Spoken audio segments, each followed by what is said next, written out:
On our weekend episode last week, we discussed player film grading in order to provide some information that is actionable and that can help you in your game planning and practice planning. Today, we expand that and we look into some things that are going to help you better understand what's working and what isn't with some simple in-season analytics, where we focus on looking at your concepts, your calls, the things that you've been using on game day that have either proven effective or are a weakness for you.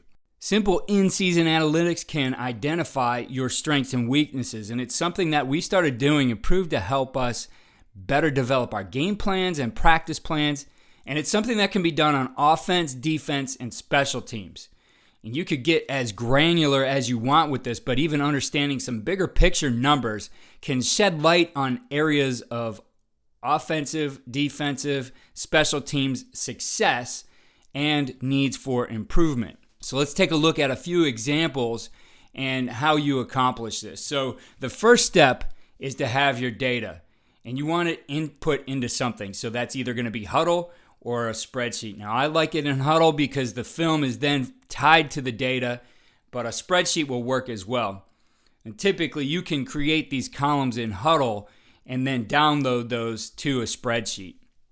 I like the spreadsheets as far as being able to go through and look at and sort the data in different ways. So ultimately, you're going to want to get to the spreadsheet. But as I said before, when you can build those into Huddle, now later you can create some things that you can look at as a staff as far as some short playlists and things that you can show both staff and players for how you're going to improve. There's certainly some things that will make this easier. So the first is to have someone recording the calls on game day. Now, this could be somebody in the booth or on the sideline. They need to be able to hear the call, though. So if it's someone on the sideline, I would suggest that it's definitely not the play caller, and that the play caller isn't having to turn and tell somebody every time what the call was, right? I would suggest maybe if that was going to be somebody on the sideline recorded, if they didn't have a headset, they're talking or they're standing next to a coach who's able to tell them what the call was. I feel that this sheet, again, can be very useful in-game as well. And so the play caller should be able to access this and review it after the series and look at trends developing in the game. So overall, my suggestion would be wherever that play caller is, he should be able to have access for it. So if the play caller's on the field, then you're going to want this recorded on the field. If the play caller is up in the booth, you would have it up in the booth. What we had that person recording do then after each series was highlight the efficient plays in the following series. We're going to define efficiency in a minute here, but what it allows the play callers to see is those plays that are having success, those calls that you want to go back to. And if they're not working, you could look at the things that aren't highlighted and start to ask why and look for those adjustments. Following a game, the sheet then is input into Huddle or a spreadsheet. And again, having that data that we talked about is able to help you see those trends and tendencies that are developing. So let's start with a few ideas here, looking at the offensive side of the ball. So run game was really one of the first areas where we used this. And for us, we considered anything 4 yards or better as an efficient run. We wanted to be at least at 55% for us to consider that run overall efficient. And we'd also account for the situation too. So if it was a 3rd and 2 and the run gained 3 yards to move the chains, we would still mark that as an efficient play. If we were down on the goal line and we needed to gain a yard for the touchdown and we got into the end zone, we will mark that as an efficient play, even though those plays didn't gain the 4 yards that we're talking about. We also marked explosive runs. For us, those were runs that were 12 yards or better. Now, some people use 10 yards for this, but we went with the Mike Ayers study on explosives to define it for us. And if you haven't heard it before, there's a podcast where we did definitely talk about the Mike Ayers study on explosives. I'll link that one in the show notes. But he was an analyst for the Green Bay Packers and really kind of a pioneer in a lot of the analytics that we're using on game days now. Looking at the passing side of things, we considered an explosive play anything that was 16 yards or better, again, going off the Ayers study. Whatever it is for you, if you define it differently, that's fine, but what you want to do is define what is an efficient run, what is an explosive play. And what this helped us to see was, again, overall, what's efficient for us, what was explosive for us, and a play that was both efficient and had a nice number of explosives certainly is a best play and one we're going to want to start to hang our hat on. But when we first did this study, we found that not all efficient runs also had explosive plays. We also, when we were looking in particular against what we were doing, we found that we were not efficient against odd fronts. So we made some changes within our system to do that. Now, that was more of an off-season study, but we certainly could have started to pinpoint some things and see some things as we went through a season if we were using these analytics early on. So it did start with a bigger, comprehensive off-season study, but we found it very beneficial to continue looking at things during the season. And we found that our previous year's efficient plays and explosive runs weren't exactly the same as the previous year. And that's an important thing. I mean, we develop tendencies as a coach. We develop our beliefs of what's really going to work, but then when it gets out onto the field, sometimes it's not exactly as we plan. So in this particular year, we were looking at a new tailback. He was a sophomore. He was better at inside zone, which was most efficient and explosive for him. But in previous years, it was our stretch play. It was our outside zone play that was the most efficient and explosive. It didn't give us as many of those 12-plus yard runs with this new runner, but it was still highly efficient. So in our thought process a little bit, we used one to set up another. So we still wanted to use that stretch play. It was going to be efficient for us. But when we were looking for some of those explosive plays, we'd go to our inside zone with this particular tailback. Again, that's stuff that we started to see in season. If we weren't really looking at these things a little bit more detail, we might not have noticed it. You could also start to look at formations that would be best for us against a certain front. Or you might even look at your personnel groups, right? What group is really the most efficient and effective when they're out on the field? And we have some of these ideas. We think we know them. We think we know what we saw. But again, getting these numbers in front of us in season, I think, is going to help us make better decisions on what we're going to put in the game plan and also what we're going to practice. So going back to that example, when we saw that our stretch play wasn't as explosive as it was in the previous seasons, we investigated and found that our perimeter blocking on the secondary run support wasn't exactly where we wanted it to be. So we worked on those things and did some things with the scheme to give them better angles, allow them to block things in different ways to get the play going, and it helped those players out and created some more of those explosives for us. The point of all of it, again, is to make more informed decisions about the game plan and what we do in practice. So it can be done with passes as well.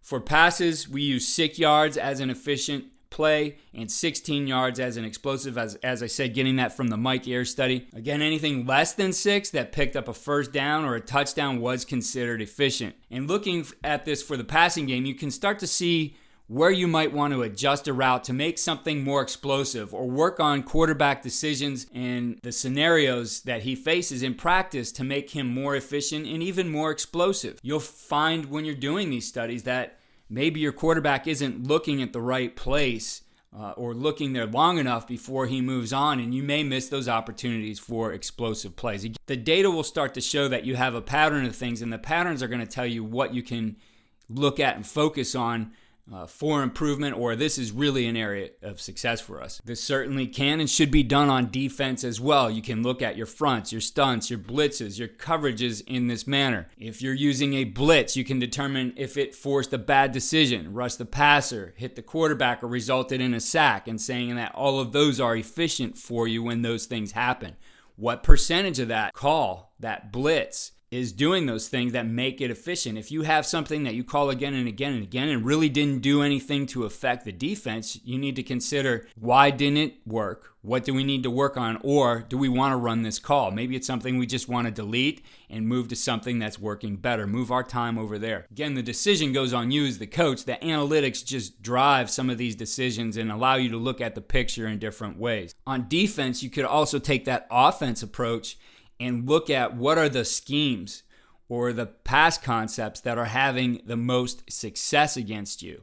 Start to identify, this is what's giving us the most problems. These plays are the most efficient against us.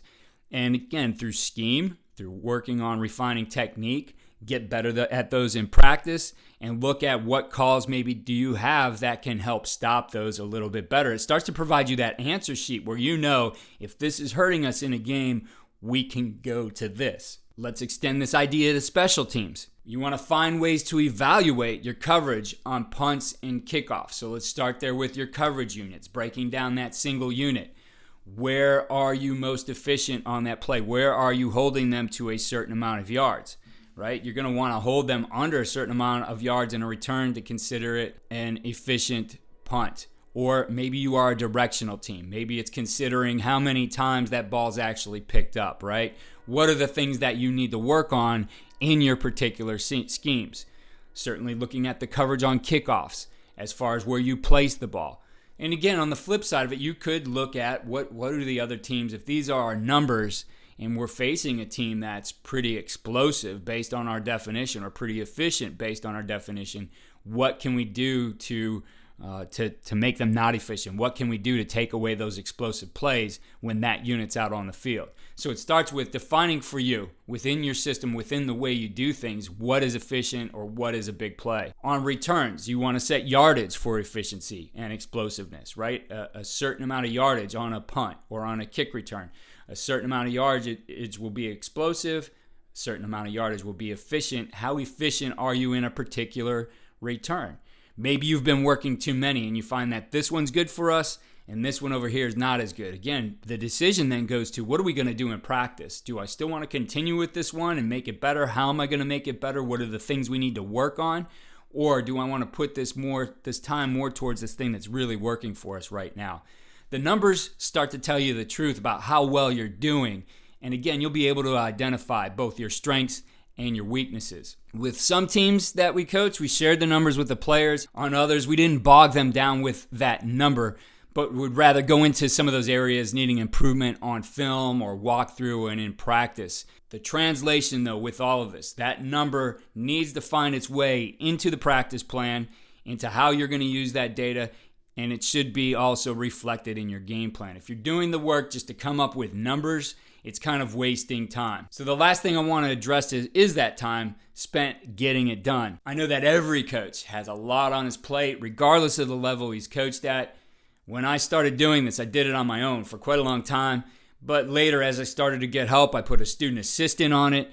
I put an intern on the data input and even taught them to understand what the data was showing so they could put together some playlists for me to use for teaching and adjustment. But just getting the data entry off your plate can save some time. So if I was at the high school level and looking at doing this, I'd look for that student I have in class to assist me with this and share that we're looking for help, especially in those math classes. People who like to work with numbers may gravitate towards doing this, and hey, it's a chance to be a part of the team, a chance to be a part of something. So maybe those good math students will be eager to do it and get into some of the analysis for you as well. Make that student a part of the team. Give them some gear. Be sure to recognize them for your work. Be sure to let your players know that, hey, this particular student does a lot of work for us that helps us in the course of the game or in the course of a week in planning better practices. The whole idea behind this is improvement, continuous improvement, building on our strengths and successes and strengthening our weaknesses by having better information in front of us. So